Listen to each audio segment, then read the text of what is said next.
TV ಅರ್ಪಿಸುವ ನಮ್ಮ ಸವಿರುಚಿ ಕಾರ್ಯಕ್ರಮಕ್ಕೆ ನಿಮಗೆಲ್ಲರಿಗೂ ಪ್ರೀತಿಯ ಸ್ವಾಗತ. ಇದು ಅಡುಗೆ ಮನೆ ನಮ್ಮದು, ಹೊಸ ರುಚಿ ನಿಮ್ಮದು. ಸೊ ಇನ್ನೊಂದು ಬ್ರೇಕ್ಫಾಸ್ಟ್ ರೆಸಿಪಿ ಈಗ ತಯಾರಾಗುತ್ತೆ. ಯಾವ ರೆಸಿಪಿ ಬನ್ನಿ ಕೇಳೋಣ. ಮೇಡಮ್, ಬ್ರೇಕ್ಫಾಸ್ಟ್ ರೆಸಿಪಿ ಅಂತ ಹೇಳಿದ್ರಿ.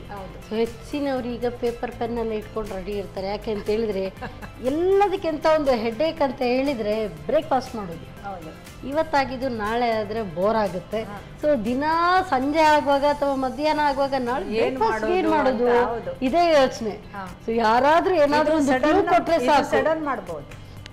ಹಾಗಾದರೆ ಇದೆಲ್ಲರೂ ಕೂಡ ಇದನ್ನು ನೋಟ್ ಡೌನ್ ಮಾಡ್ಕೊಳ್ತಾರೆ. ಸೊ ಹೇಗೆ ಸ್ಟಾರ್ಟ್ ಮಾಡುವ, ಏನು ಮಾಡೋದು? ಮೊದಲು ಸೌತೆಕಾಯಿ ಗ್ರೇಟ್ ಮಾಡಬೇಕು. ನಮಗೆ ಸಿಪ್ಪೆ ಸಮೇತವಾ? ಸಿಪ್ಪೆ ಸಮೇತ? ಹೌದು, ಸಿಪ್ಪೆ ಸಮೇತ. ಅದರ ರಸದಲ್ಲಿಯೇ ನಾವು ಅದು ರವೆ ಕಲಿಸ್ಬೇಕು. ಸ್ವಲ್ಪ ನೀರು ಹಾಕ್ಬೋದು. ಓಕೆ. ಸಿಪ್ಪೆ ಸಮೇತ ನಾವು ತಿನ್ನುವಾಗಲೂ ಕೂಡ ಸಿಪ್ಪೆ ಸಮೇತ ತಿನ್ನುವುದಲ್ಲ, ಇದು ಸಿಪ್ಪೆ ಸಮೇತ ಮಾಡಬೇಕು. ಅರ್ಧ ಬೇಕಾದರೆ ಅರ್ಧ, ಸ್ವಲ್ಪ ಪರಿಮಳ ಬರಬೇಕಾದ್ರೆ ಇಡೀ ಹಾಕ್ಬೋದು.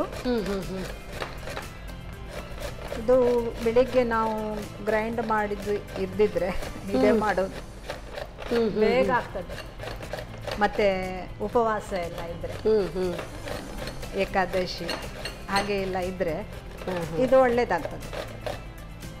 ಇಲ್ಲಿದ್ರೆ ದೇವರ ಪೂಜೆಗೆಲ್ಲ ಹೋಗ್ಲಿಕ್ಕಿದ್ರೆ ನಮಗೆ ರೈಸಿದ್ದು ಮಾಡಲಿಕ್ಕೆ ಇಲ್ಲ, ಆಗ ಈ ರವೆ ರೊಟ್ಟಿ ಮಾಡಿ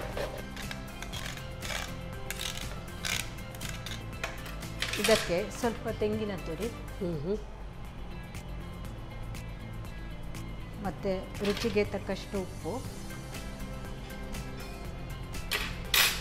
ಮತ್ತು ಕೊತ್ತಂಬರಿ ಸೊಪ್ಪು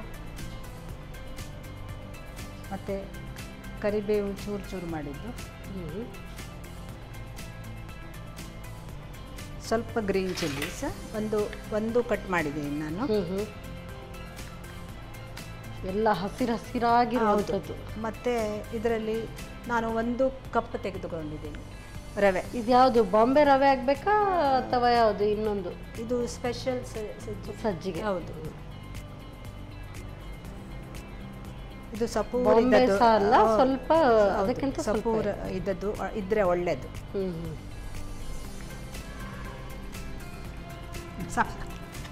ಇದು ಹೇಗೆ ದೋಸೆ ಹದವಾ ತಟ್ಟಿ ಮಾಡೋದು? ತಟ್ಟಿ ಮಾಡೋದು. ಹಸಿ ಅಲ್ವಾ ಎಲ್ಲ, ಹಾಗೆ ತಟ್ಟಿ ಮಾಡಬೇಕು.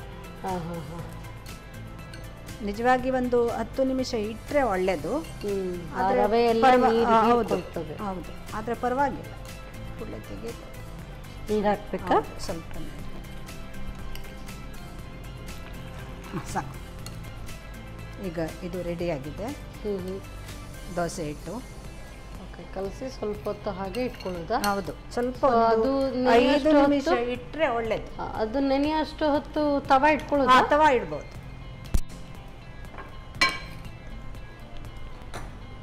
ಇದಕ್ಕೆ ಆಯಿಲ್ ಏನಾದರೂ ಹಾಕಬೇಕು? ಹೌದು, ಅದು ಬಿಸಿ ಬಿಸಿ ತಿಂದರೆ ಒಳ್ಳೆಯದು. ಇಷ್ಟು ಸಾಕು. ಇದಕ್ಕೆ ಸೈಡ್ಗೆ ಏನು ಚಟ್ನಿ ಮಾಡ್ಬೋದು. ಬೆಣ್ಣೆ ಹಚ್ಚಿ ಕೂಡ ತಿನ್ಬೋದು. ಓಕೆ. ಸಣ್ಣ ಉರಿಯಲ್ಲಿ ಹಾಕಬೇಕು ಇದು, ಇಲ್ದಿದ್ರೆ ಒಳಗೆ ಬೇಯುವುದಿಲ್ಲ.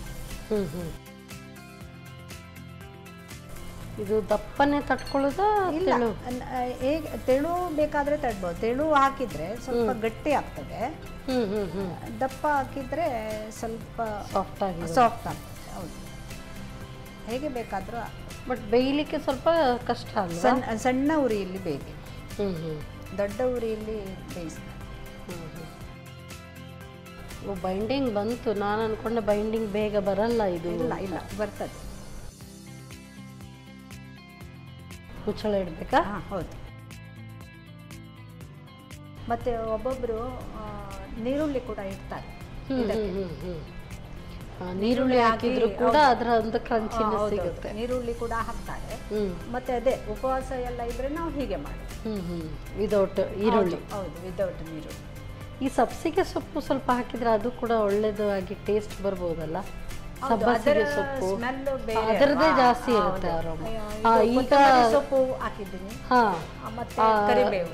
ಸಬ್ಸಿಗೆ ಸೊಪ್ಪು ಹಾಕಿದ್ರೆ ಈ ಇದು ಕುಕ್ಕುಂಬರ್ದಷ್ಟು ಫ್ಲೇವರ್ ಸಿಗ್ಲಿಕ್ಕಿಲ್ಲ. ಹೌದು, ನಾವು ಹೆಚ್ಚಾಗಿ ಎಲ್ಲ ಬಿಸ್ಕುಟ್ ಅಂಬಡೆ ಯಾವುದಕ್ಕೂ ಆದರೂ ಕೊತ್ತಂಬರಿ ಸೊಪ್ಪೆ ಹಾಕೋದು.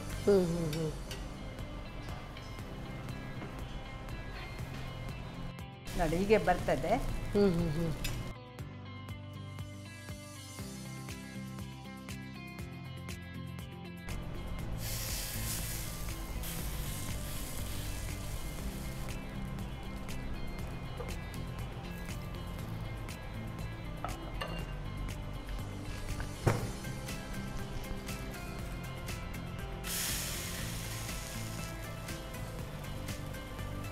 ಆಫ್ ಮಾಡ್ಬೋದು.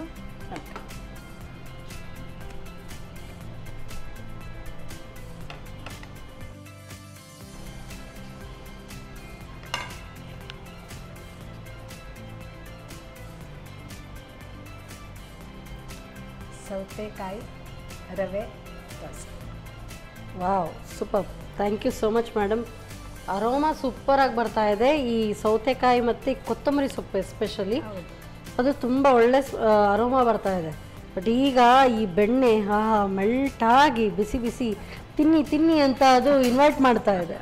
So thank you so much madam. So ಬಿಸಿ ಬಿಸಿ ಆದಂಥ ಸೌತೆಕಾಯಿ ರವೆ ರೊಟ್ಟಿ, ಬೆಣ್ಣೆ ಕರಗ್ತಾ ಇದೆ, ನೋಡ್ತಾ ಇರುವಾಗಲೇ ತಿನ್ನಬೇಕು ಅಂತ ಅನ್ನಿಸ್ತಾ ಇದೆ. ಸೂಪರ್ಬ್ ಆಗಿ ಅರೋಮಾ ಬರ್ತಾ ಇದೆ. ಹೇಗೆ ತಯಾರಿಸೋದು ಮತ್ತೊಮ್ಮೆ ನೋಡಿ.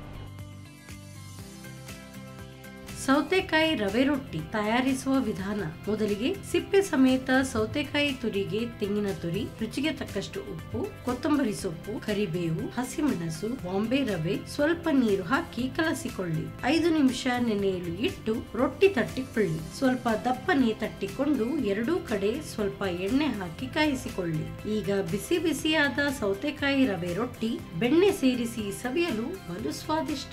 S madam. ಸೊ ಫಸ್ಟ್ ಹಾಗಾದ್ರೆ ಇದು ಬಿಸಿ ಬಿಸಿ ತಿನ್ಬೇಕು. ತಗೊಳ್ಳಿ ನೀವು. ಸೊ ಬೆಣ್ಣೆ ಎಲ್ಲ ಹಾಕಿ ಸಿಪ್ಪವಾಗಿ ಮಾಡಿ ಕೊಟ್ಟಿದ್ದೀರಿ, ತಗೊಳ್ಳಿ.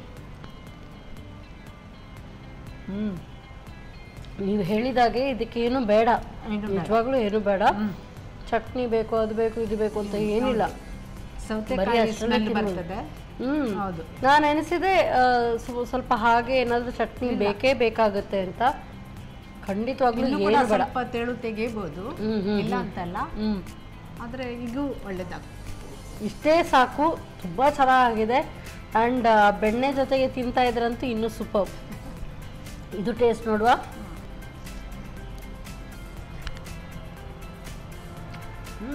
ಸೂಪರ್. ನಿಮ್ಮ ಕೈ ರುಚಿ ಮೆಚ್ಚದೆ ಮೇಡಮ್. ಸಿಂಪಲ್ ಅಡುಗೆ ಆದರೂ ಕೂಡ ಟೇಸ್ಟ್ ಮಾತ್ರ ಅಲ್ಟಿಮೇಟ್.